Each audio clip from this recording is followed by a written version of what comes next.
और याद भी आती हैं। मेरे पापा के बाद हमारा कोई भी नहीं था। मेरा एक भैया थे और उनके लिए शायद मैं टेंशन थी वहाँ पे, क्योंकि कुछ थी प्रॉब्लम हमें। कभी भी नहीं जाऊँगी सर, सच में मैं गला काट दूँगी, जहर खा लूँगी, यहीं मर के दिखाऊंगी। मैं वापस नहीं जाना चाहती। मेरे बच्चे भी खुश हैं, मैं भी खुश हूँ सर यहाँ। जब तक मैं नहीं मर जाऊंगा ना, जब तक इसे नहीं जाने दूंगा मैं यहाँ।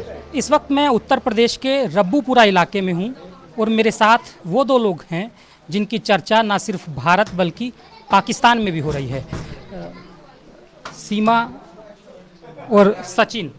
तो सबसे पहले सीमा, आप बताइए कि आपके सामने वतन था और प्यार था। ऐसा नहीं है कि मैं पाकिस्तान से नफरत करती हूँ, नहीं, वो भी देश है। मैं वहाँ रही हूँ, पली बढ़ी हूँ, मेरा बचपन बीता वहाँ पे। मेरी अम्मी, मेरे मम्मा पापा भाई बहन वहीं के हैं, मेरे माँ बाप की कब्र वहीं पे है। तो उस देश के बारे में मैं कोई गलत नहीं बोलूँगी। बाकी अब प्यार था। अब ज़िंदगी एक बार ही मिलती है, फिर मर जाना होता है, कुछ साल बाद बुढ़ापा, फिर मौत, फिर ऐसे ही चलते। जब मेरे पापा थे कभी ज़िंदा थे, उनकी अपनी आंखों के आगे मौत देखी हमने, तो ज़िंदगी ख़त्म ही हो जानी है। तो मैंने प्यार को चुना सर। जब आपकी पबजी से बात शुरू हुई तो सीमा आपको मिली, 4 बच्चे, क्या सोचा उस वक्त आपने? 2020 में हमारी बात हुई थी। होने के बाद उसके क्या 6-7 महीने बाद वो पता पड़ गई थी मुझे। तो कोई बात नहीं है, जब बच्चे हैं तो क्या हुआ, तेरे बच्चे मेरे बच्चे एक बात है, कोई बात नहीं है। मैं जैसी तू है मेरे लिए, ऐसे ही बच्चे हैं, जैसे बच्चे हैं ऐसे लिए तू है, बस।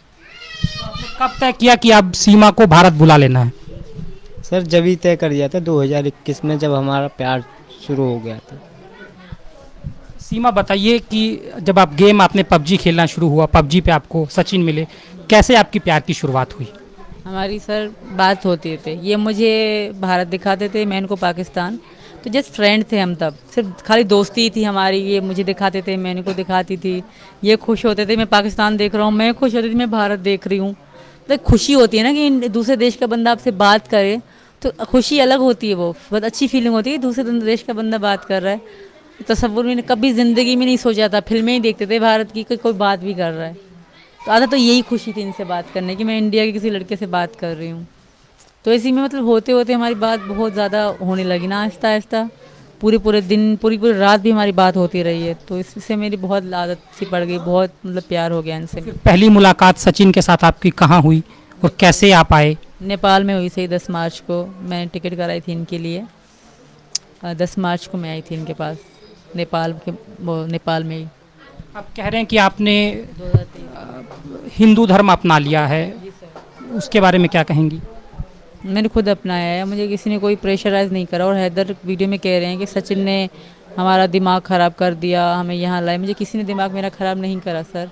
मैं अपनी मर्ज़ी से आई हूँ, इनकी मोहब्बत में आई हूँ। इनकी मोहब्बत में मैंने ये धर्म भी स्वीकार कर लिया, क्योंकि मेरे पति हैं ये, मैं मानती हूँ। हमने नेपाल में शादी करी है। मेरी इंस्टा की आईडी है सती मीनू, उसमें हमारी वीडियो पड़ी हुई है। सीमा, ये बताइए कि आप जब मार्च में आई, उसके बाद फिर आप मई में आई, तो मई का आप किस तरह से आई और फिर कैसे भारत ग्रेटर नोएडा तक पहुंची?